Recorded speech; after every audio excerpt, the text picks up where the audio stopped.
Hey, everybody, and welcome back to Eggs. This week's special guest is equal parts CEO, personal development wonk, biohacker, info geek, and serial entrepreneur. Our guest is none other than Thom King. While his list of favorite books contains many success-oriented and personal development classics, the traditional definition of achieving success isn't what motivates him. He follows more of a you aren't doing well unless you're doing some good line of thinking. Consequently, his company, Icon Foods, has been built around the simple principle of doing the right thing. Here to talk about becoming a successful entrepreneur, building a business starting with why, and how to make a big impact, please join us in welcoming to the show, Thom King. How are you, Thom?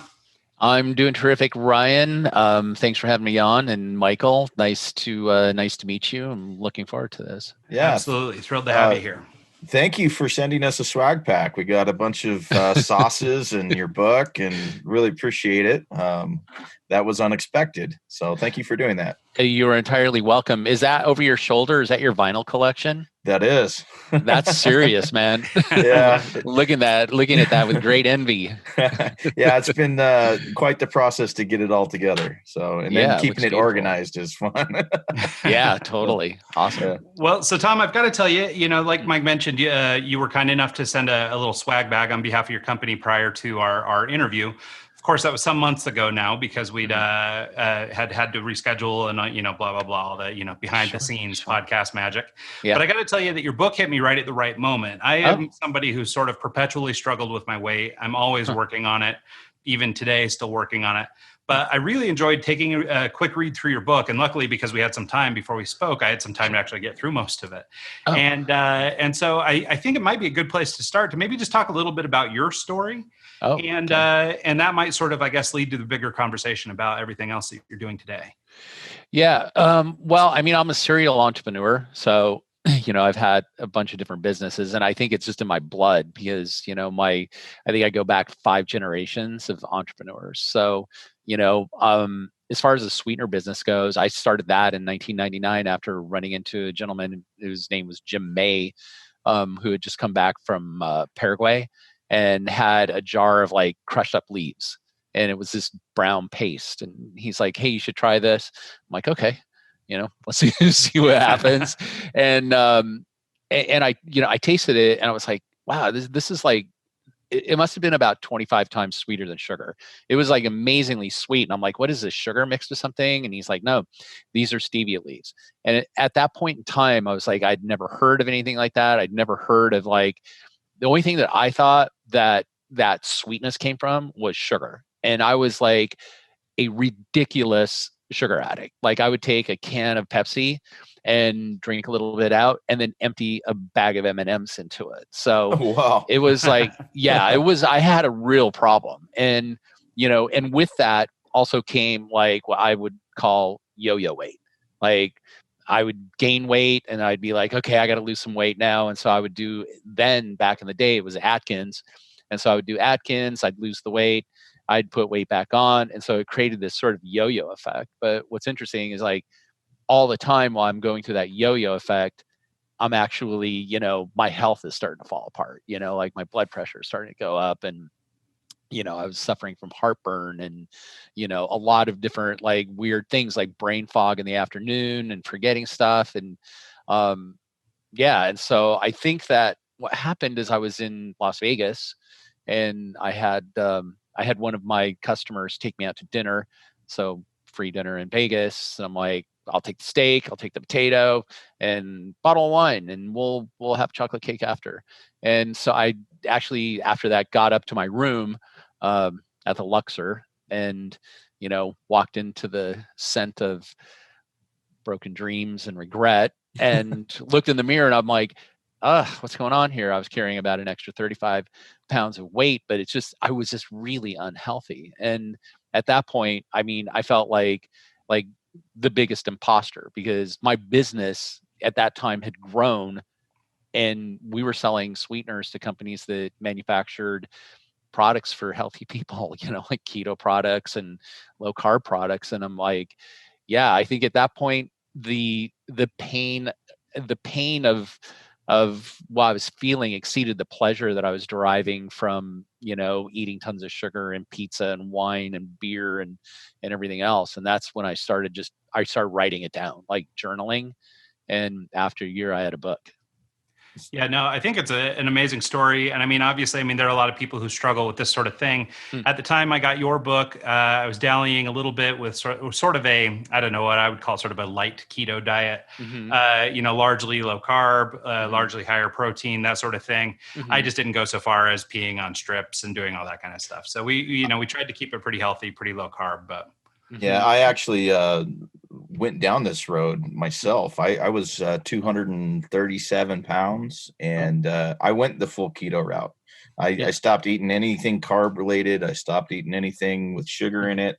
I peed on the strips like Ryan was saying he wouldn't do. But I actually it was crazy how fast the weight left. I literally went from like 230 down to 210 in a matter of months. And then from like 210 to 190, it took forever. It took like 3 or 4 years. And then it just kind of went slowly after that. And I finally kind of got to where I want to be. But now it's just a matter of, I don't really do keto as much anymore. I'm kind of more, I'll eat whatever. I just kind of work out more and regulate a little more. I just don't get back to where I was. But keto was what essentially got the ball rolling for me. Yeah. Well, and like one thing I observed on keto is that you spend a lot of time looking for alternative versions of things that you're used to, right? So you start looking, into the artificial, well, not necessarily artificial, natural sweeteners, alternatives to white sugar or, sort of refined sugar. And, so obviously we've tried the whole array, and so having the opportunity to try some of your product that you'd sent over, which were these natural sweeteners and things, for me, it couldn't have come at a better time. And so thank you for that. But I'm also, really grateful for people like you doing the work.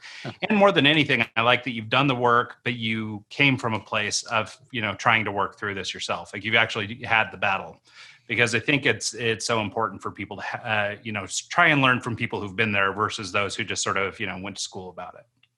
Yeah. I think that there's something to be said for having your ass kicked. And, I think that if for me, I would consider myself a slow learner, because it always has to be so painful for me. I'm trying to get better about it, but it's like, it just continues to be the same. It's like, like I'll pick up bad habits or something like that. And, it's hard for me to break it until I literally, am broken. And it's like, okay, so I'm not going to do this anymore. So I'm trying to get better about, learning more quickly and learning from other people's mistakes rather than thinking, oh no, I can do this. Yeah. I can defy logic and it'll still work for me. I think it's something to do with sort of the entrepreneurial mindset too. I think that there's something to this, I guess, attitude where you're kind of cool to go with the flow or embrace fluidity a little bit. It's this idea that it's okay that nothing was just right the first time. Right. And so I think that, that resilience or that ability to get your ass kicked a little bit and then come back from it is, I think, one of these key attributes to, business success, not just, weight loss success or getting your life in order or whatever. And so I think that that's a great characteristic that you're able to sort of showcase through your book and through the work you're doing. Well, I appreciate that immensely. So because it's always painful for me because, I still struggle with a variety of different things, and it's like, and I still use that a daily journaling process to sort of reconcile those things, like, I don't know, the thing I'm working on now is like judgments, judging things and gossip and complaining. And I'm trying to like vanquish my life from, with drama and, yeah, and I just keep getting sucked back in. So it's like, well, it's so dang appealing, there is an allure to it, because it's like, even with the debates last night, it's like, no, I'm not going to watch it. I can't watch this slow motion train wreck. I just can't do it. And then next thing I know, I'm like listening to it, and and it's so hard to look away from those things. And this is the thing that I think that I'm trying to peel away the layers on is like, okay, so why is it so important for me to check my social media? Why is it so important for me to pick up my phone and look at my email every 15 minutes? And, oh, I forgot my phone and now I feel empty. So, yeah. Well, I think Yeah, I think what it is though, or what, one of the characteristics that come out of it that I think is so important, just as it pertains to being human, is this ability to forgive, right? Yeah. And Oh, allow ourselves these mistakes and then like yeah. let ourselves slide. Now, granted, maybe you need to have a little bit of discipline, or maybe you need to Hmm. sometimes go, dude, I can't just forgive you every time. Right. But at the same time, I think, as it pertains to entrepreneurial mindset or weight loss or, anything that you're trying to do, I mean, you have to Mhm. understand that, these missteps are part of the process. Yeah, 100%. And I think that that is a super important thing that you bring up, because it's like forgiveness, and it's like, I really think, like, given the state of the world in right now, I mean, I think really the thing is showing people, showing each other love, grace, and forgiveness. And it's like, I don't think that you're really able to effectively do that, um, unless you can do it for yourself.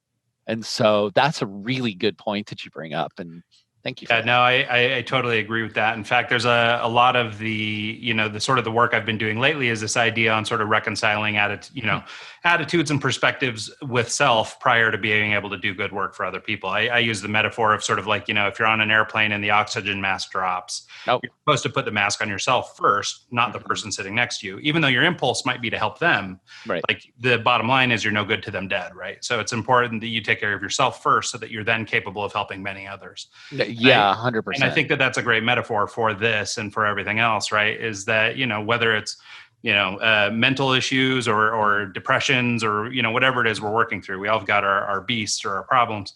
I think the more that we can sort of work on ourselves, the better we can be in service of other people. And I think that maybe is a okay place to transition into a discussion about Icon Foods and how you got started Oh, there. I yeah. think, obviously, as we led with at the top, there's a big aspect of sort of your journey Mhm. that has to do with doing good. And I Mhm. wonder if you talk a little bit about maybe. Uh-oh. I think we lost him there. Oh, no. Yeah. While we're getting him back, I actually was gonna. We're Just where still. that came from, how that was. Am I back? You're back. Okay. Okay. All Okay. right. Go ahead, Mike. I was actually going to have you define keto for us. Ryan and I both know what it is. We've kind of Mhm. done it, but Yeah. not all of our listeners necessarily know what keto is. Can you Mhm. break down a keto diet for someone? It's super easy. Super easy. 70% fat, 20% protein, 10% carbohydrates, and those carbohydrates come from like cruciferous vegetables and lettuces and leafy greens and stuff like that.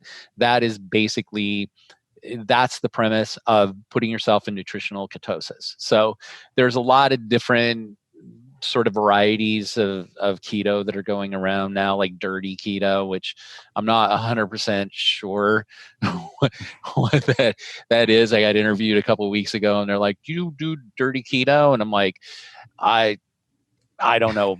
Maybe, I don't know. Like, I stole a French fry off my girlfriend's plate. Was that dirty keto? Maybe dirty trick, but um, yeah, I just think also it's like taking things too far. Like, I mean, I did keto straight for 3 years without ever stopping. And it felt like it was the right thing for me to do at the time. But what happened is I started to lose what's called metabolic flexibility, which means that basically I was stuck on the keto train. So if I even looked at a carb, I'd gain weight. And so I had a really hard time breaking that. And so what I found is that, keto did so many good things, like giving me super clear head, lots of energy. I mean, dropped my blood pressure way down. I lost 35 pounds, and really, I mean, I felt great. But what I learned over time is that you could hit a plateau. Like, it's like, okay, so I want to get these 5 more pounds off. And it's like it was just a struggle. Like, up and down, and couldn't get there. And so, I ran into a friend of mine, Mark Sisson, at a trade show, and I'm like, hey, I've been doing keto for like 3 years, and it's like now I'm hit a plateau. I can't seem to break it. And that's when the whole subject of like metabolic flexibility came up. And I mean, I don't know if you guys follow Mark Sisson or any of Drew Manning even. any of those guys, but it's like that's when I really started to engage in conversation with like, hey, are you guys doing keto all the time? And it seems like more often than not, they're sort of cycling in and out of keto, like maybe 3 weeks of keto, and a week of something closer to paleo. Um, or adding some carbs back into your diet, like a sweet potato or something like that. And that's, I've been doing that. And what I found is that it took me about 3 months, but I did get metabolic flexibility back. So, like I can eat a French fry or something like that, or, go be guy gone off the wagon and, and have a few beers and a nice glass of bourbon and not not wake up and have to get my fat pants on. So, but back to your original question. I mean, keto is pretty simple. It takes it. I would say that it's simple, but it's not easy. So if you just stick with 70% fat, try to get those fats from like salmon, avocados, nuts, MCT oil, olive oil, coconut oil, any of the things that are more healthy fats. Yeah, I was going to ask you about that because, you hear about the healthy fats versus the unhealthy fats. Can you, you kind of did with the salmon and the things you just mentioned, but what are some unhealthy fats that you should kind of avoid? Well, what's interesting is like I would say just about any oil except for olive oil. So a lot of the oils that you see, I mean, canola oil is a terrible one, can really increase your cholesterol levels and stuff, and also the level of rancidity. So oils, if they're held for a long time, can become rancid, and you take that into your body and it can be sort of toxic. So, I mean, what I found is like olive oil holds up really well. It doesn't usually become, rancid. And the strange one also is coconut oil. So coconut oil is like, I mean, it is considered like a saturated fat. But the way your body metabolizes it is different. But it's all things in moderation. And I say, from my perspective, instead of just taking in like pure fats, look for the foods that are fatty. Like avocados contain a ton of fat. Salmon contains quite a bit of fat. Nuts contain quite a bit of fat. And it's like if you can hit your fat macros, meaning that 70% of your diet is in those type of healthy fats, and you're not augmenting with like sticks of butter and things like that. That feels like a better path for me. And when I do it, my body responds a lot better to it. Yeah, I like that breakdown. Yeah, I think that's a good thing to hear too, because I know the last time I was doing keto, we were doing this 30-day of keto kind of meal plan sort of deal.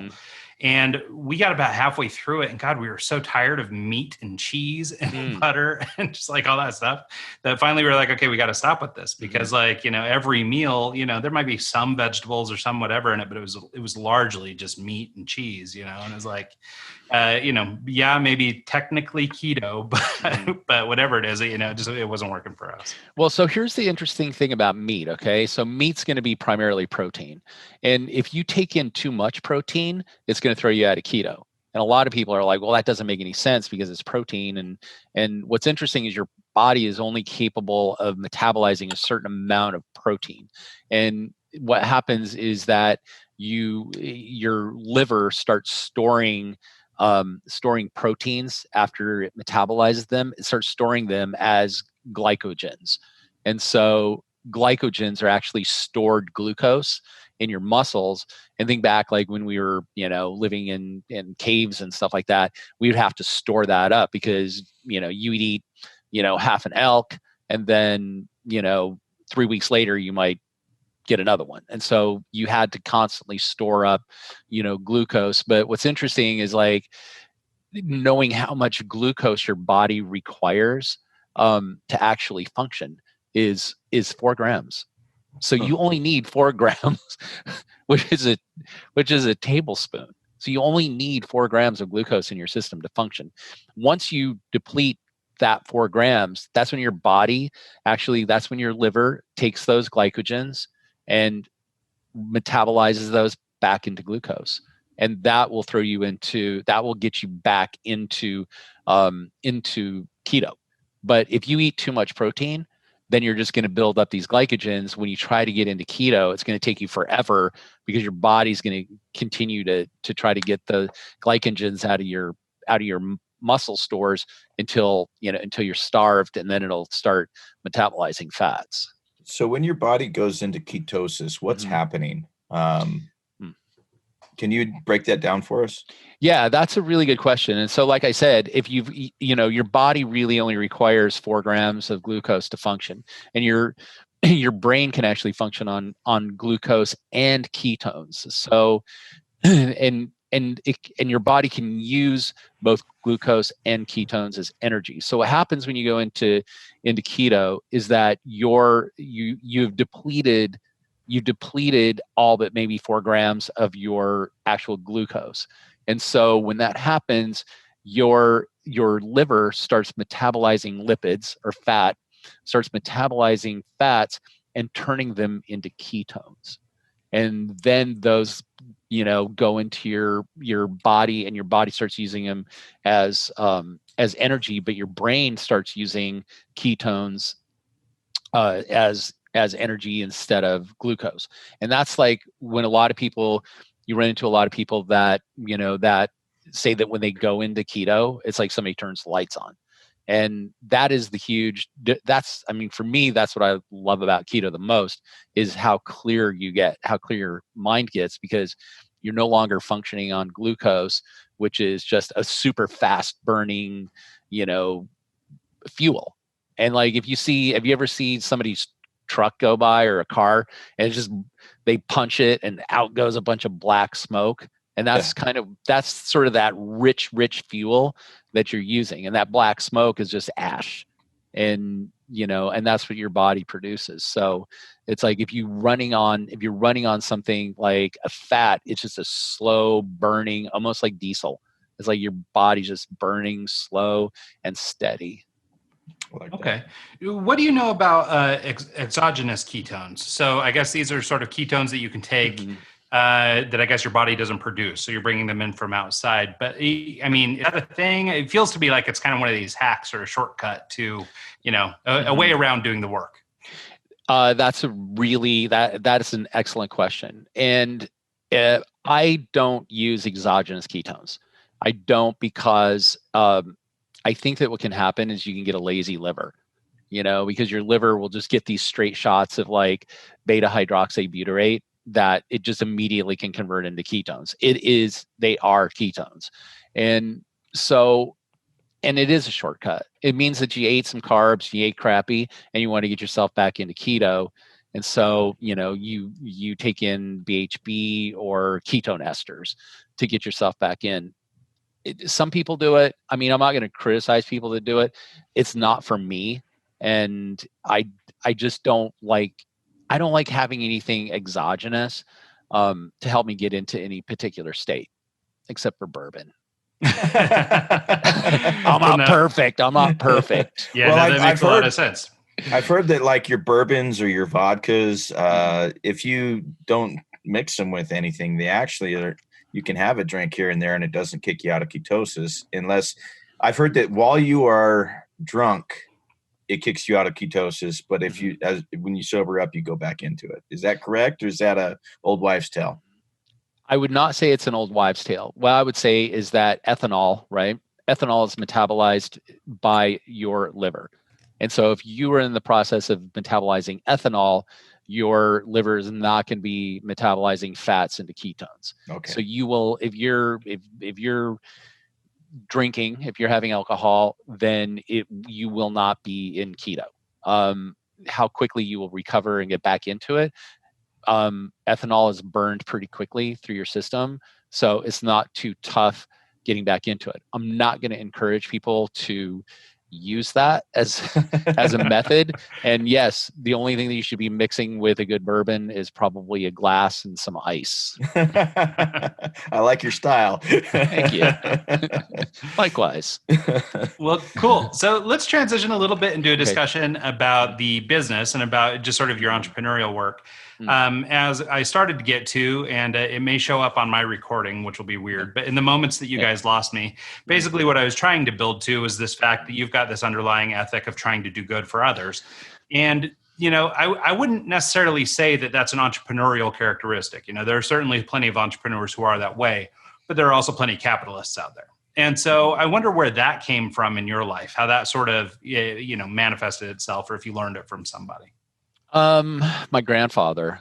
And so like my grandfather on my mom's side, he wasn't an entrepreneur. He was a truck driver. He retired by the time he was 55.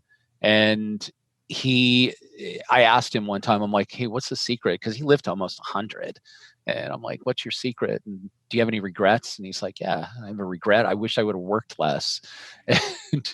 But he was probably, I would have to say he was like the best man I ever met. Like he was generous, he was honest. And I felt that it's like that was the foundation in which I wanted to build around. So, you see a lot of people that are in it for the money, and I get that. I mean, I'm not going to criticize it, or judge it, but it's like, there's more to that. Like you're given this life, right? You have this gift, and, I would say that the quality of your life is the sum of your actions. So like if you just go around and you treat people like shit, and it's just, that's who you are. That's the legacy you leave behind. So, if you're going to roam this earth and you understand that you have a finite time, also understand what kind of legacy, you want to leave behind. And for me personally, I want to leave a legacy of contribution. I want to leave a legacy of growth, and good qualities. So anytime I venture into any kind of business, I mean, I always look at it like, okay, so is there a need? Is there potential for profitability? And then the biggest question that I ask at the end is this going to do good? Is this going to make the world a better place? And if it's like, no, but you'll make a lot of money, I'll pass. It's like, no, it's not, that's not what I'm going to use my finite, tiny, measure of time to do. I want something that's going to make me feel good about myself, make others feel good about themselves, and make the world a better place. Yeah, no, I mean, that seems to resonate with me too. And I think it's interesting. It goes back to this metaphor we were just talking about with ketones and sort of fast burn versus slow burn, right? There's sort of this capitalistic version, or that, maybe is the shortcut, right? It's the money grab. It's the product that's not near and dear to you, whatever, but then there's the other version of this that burns for a little longer time, gives a little more legacy, all this kinds of stuff, but it's sort of the same thing. So I think, we may have inadvertently stumbled on one of life's truths, I think. Yeah. Is this legacy mindset something that you acquired over time, or is it something you had at an early age? No, it took me time. So like when I look back on the person who I was, when I was a teenager, I look back on it, and it's, it's a process of self-acceptance for me. When I look back on, on how I was as a teenager, how I was like growing up, and when I was in college, and my actions and who I was, I would have to say that as a teenager, I was infinitely lazy, like just infinitely couldn't hold down a job. I would also say that, that I was an asshole too, but hopefully over time that's tempered. So no, this is stuff that I have worked on my whole life, and will work on my whole life, is, using my experiences, to learn and grow, and to leverage those into being a better person. Yeah, I like that. So with the latest iteration of how that's manifesting in Icon Foods, how can you maybe describe the process a little bit of how you've sort of, we've, I think, touched on some of the topics, but can you talk a little bit about what sort of led you down that path, how it sort of manifested, and the kinds of things you guys are doing today? Gotcha. So we could flash back to when I ran into that gentleman, Jim May, who brought those leaves, from Paraguay. And that was sort of the genesis of it all. So when I tasted those leaves, the first thing that popped into my mind is like, how do we get those sweet constituents out of those leaves, right? And how do we use this as a sweetener, and how do we make this be the natural version, of, at the time, which was NutraSweet or aspartame. And so that was that was sort of the catalyst for it. And then it was just this going down the rabbit hole of like, okay, so this stevia extract is 250 times sweeter than sugar. How can somebody use this as a sugar replacement? And it's like, well, they can't, because you lose all that volume. Like an eighth of a teaspoon equals a whole cup of sugar. And so I'm thinking, well, what do we add with it, to take up that volume? And that's where the whole world of different types of compounds and sweeteners and ingredients just started to fill my mind.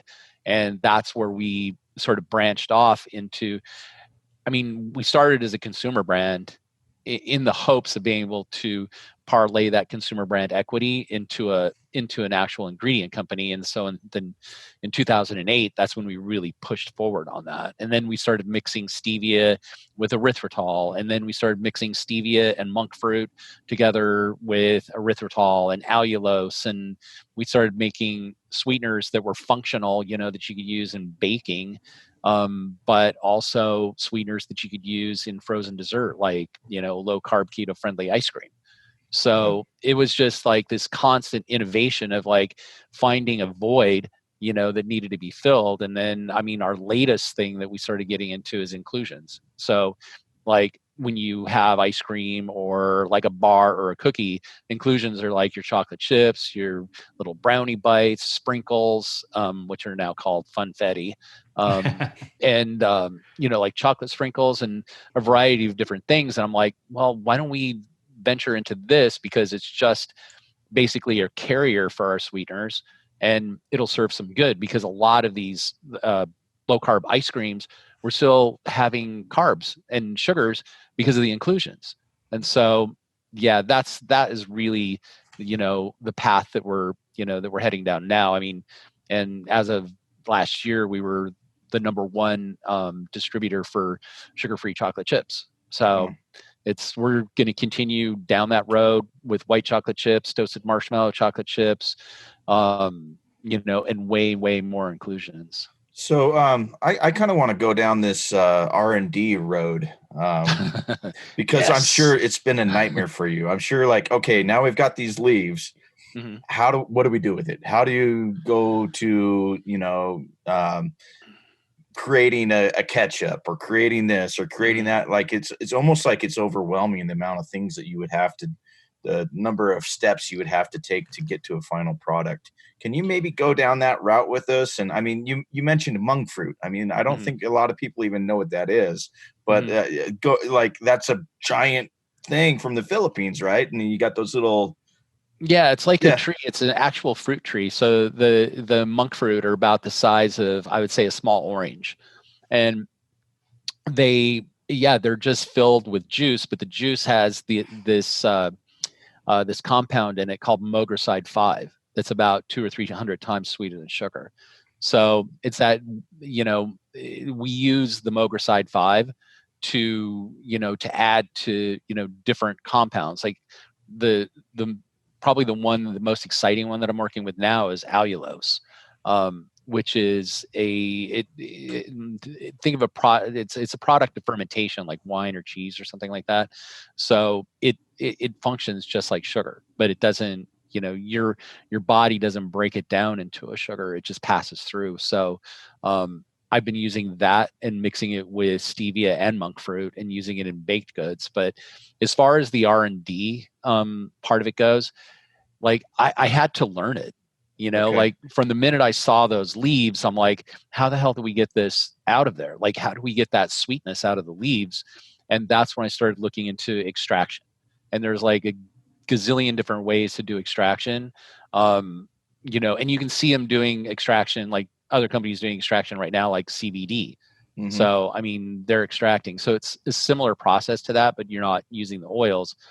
We're just extracting what's called the glycosides from those leaves. But I mean, this was my side hustle. So I actually had a job, and I would take all my money that I made and I would hire chemists. And I'm like, hey, can we use some sort of a natural hot water extraction process to be able to get this out of the leaf? And yeah, I mean, I put everything I had into it for probably 4 years until I found a company that's like, yeah, we could do this. This is how we're going to do it. And that was the process. But as far as R&D goes, like ketchups, and that's what I do every day. So yeah. It's like I just made a line of 8 different cocktail mixes that are all keto friendly. So wow. Yeah. So is it is it something where you just kind of trial and error on your own, or I mean, like you said, you went and you hired chemists, and it's not like you can just go to the local chemist shop and say, hey, do you go to a university? Where do you find a chemist? I mean, this process is just intriguing to me. That's so almost every university has a food innovation center, and you can go right to the food innovation centers and you can find like people that are PhDs that's what they do. They'll teach, they teach food technology. And so that's where I started. Okay. And then by working with food technologists and chemists, I started picking up knowledge from them. It's like, well, how do you get something to be thick?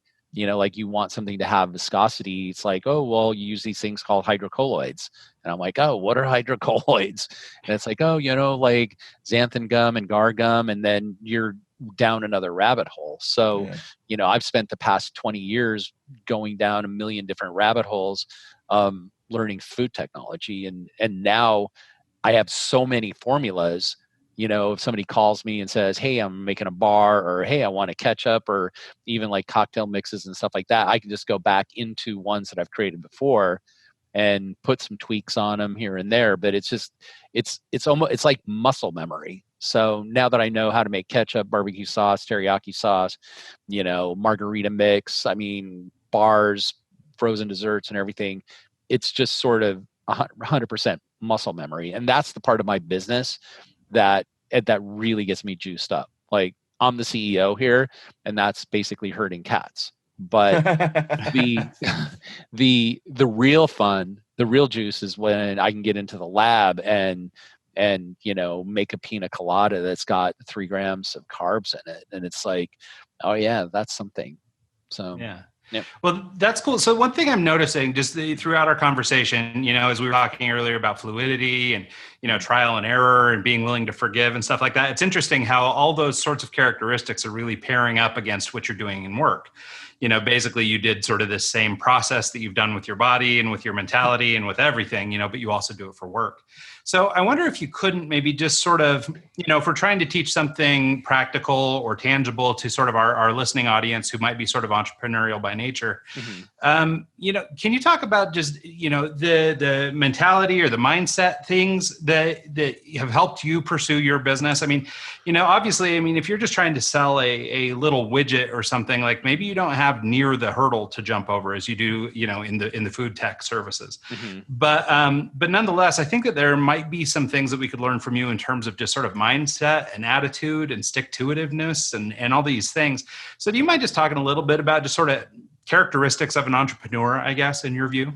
Yeah, I would say that I would divide that up into 2 parts. Like in the one of them can even reference back to putting one's oxygen mask on.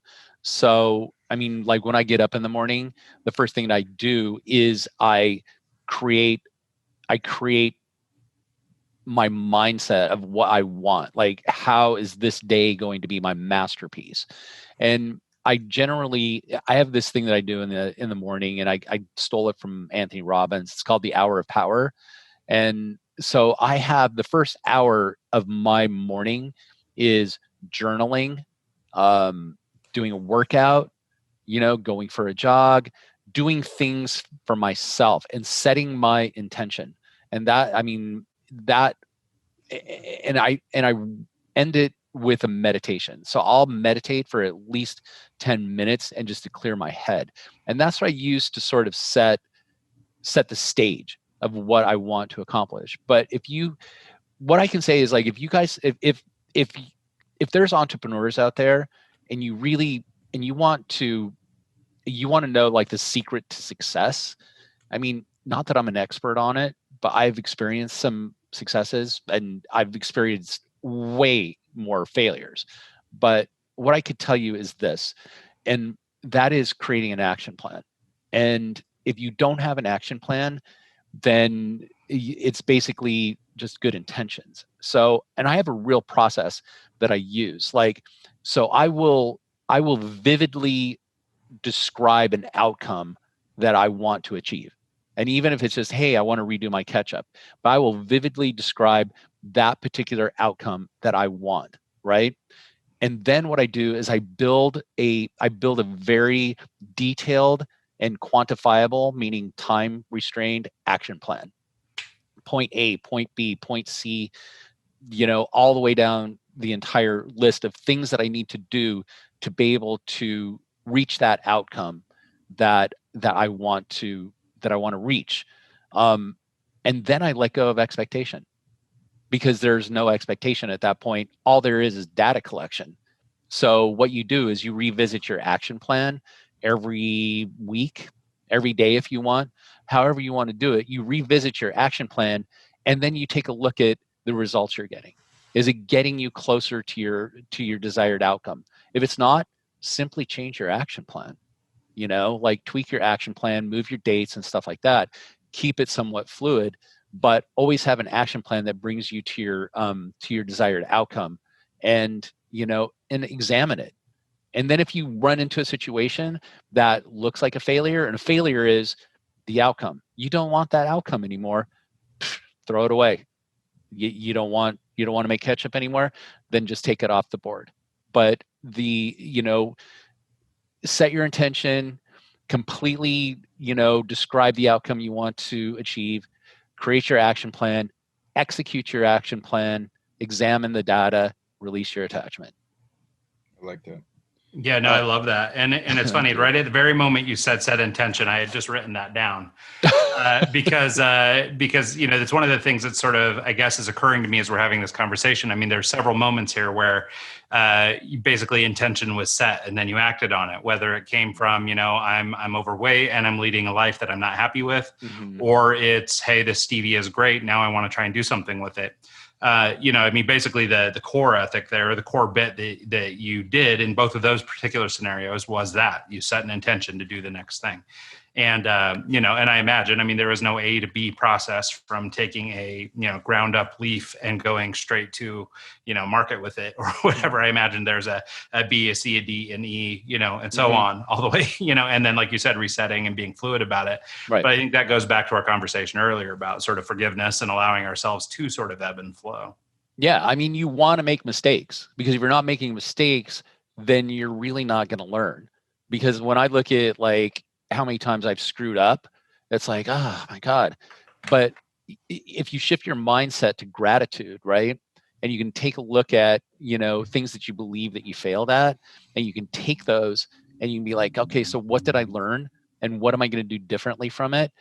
Failures can be just gold. It's like you never want it. Like you don't want to hit that brick wall, but when you do, it's like, I'm not going to run into any brick walls anymore. So yeah, it's just get the gold out of that failure. Yeah, no, it's so true. I kind of want to go down a marketing road. Okay. This is kind of a unique product. You have a lot of different products in your catalog. What are some marketing techniques that you have used, and what would you say your most successful product has been to date? Well, if you're looking at our ingredient side of the business, I would say that our most successful product that we've released was our chocolate chips. Okay. I would say as far as marketing goes, we've tried a lot of different sort of marketing techniques. Social media has been the best for us. Like on our ingredient side, I would say social media has just killed it, because we use LinkedIn, because, we're able to connect with like food technologists, CEOs, people that have startups, and LinkedIn is an amazing way to do it. And so we really train our salespeople a lot to, like Gary Vaynerchuk has this one thing that he says, and it's jab, jab, right hook. And that means give before you ask. And so we really train our salespeople to use LinkedIn as a way to offer something to somebody, like, hey, I've got some chocolate chips you might be interested in. And, or, hey, I saw this article that pertains to your business. Is this something, hopefully this will help you have a terrific day. And so if you come from a space of contribution, then those potential customers are never going to look at you like, oh, this pest is coming around again. They're always going to look at you as a resource. So we leverage social media into that sort of that contribution space, and it's worked amazingly well for us.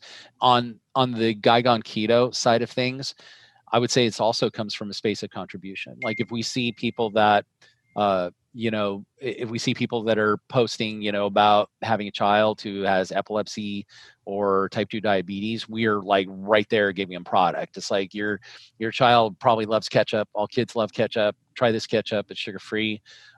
We also seek out influencers, and introduce them to our product. So I mean, we've done print ads before. Print ads are branding, and branding is generally advertising that hasn't worked. But I do believe in social media, but I think social media used properly, like reaching out to people, coming from a space of contribution, giving them knowledge, giving them, options. Cool. So I think as we're kind of coming to the end of the show here, I wondered if we could then extend that bit of social media discussion into how can people track you down? Where can people find you online? And where are the best places to connect with you if they'd like to learn more about you, your products, or anything else? Well, I invite anybody to stalk me. You can find me at Gaigon Keto. So GaigonKeto.com.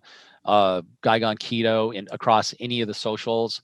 If you want to see sort of the mad science behind what we do in food technology and ingredients, you can go to iconfoods.com or Icon Foods on any of the socials. And if any of your viewers, want to reach out, DM me. I occasionally will jump onto social media, but I always answer all the DMs. Cool. Nice. Well, yeah, no, thank you so much, Tom. This has been a great discussion. And honestly, I think both for Mike and I mean, both of us like to cook. So we have some cooking questions. Both of us have, fought weight loss and all this other stuff. So we have all these things in common. I think we could probably talk for another hour. I agree. But thank you so much for your time. We really appreciate, all you do. Again, thank you for the little care pack you sent over and all that good stuff. Absolutely. I'm really, I'm honored that you guys had me on your show. And I think it's important that what you guys do, you get the word out. So thank you so much. Yeah, not a problem. Thank you for making time for us. Sure. Yeah, absolutely. Glad to have you. And thanks so much to everybody who tunes in this week and every week. And we'll see you guys next time.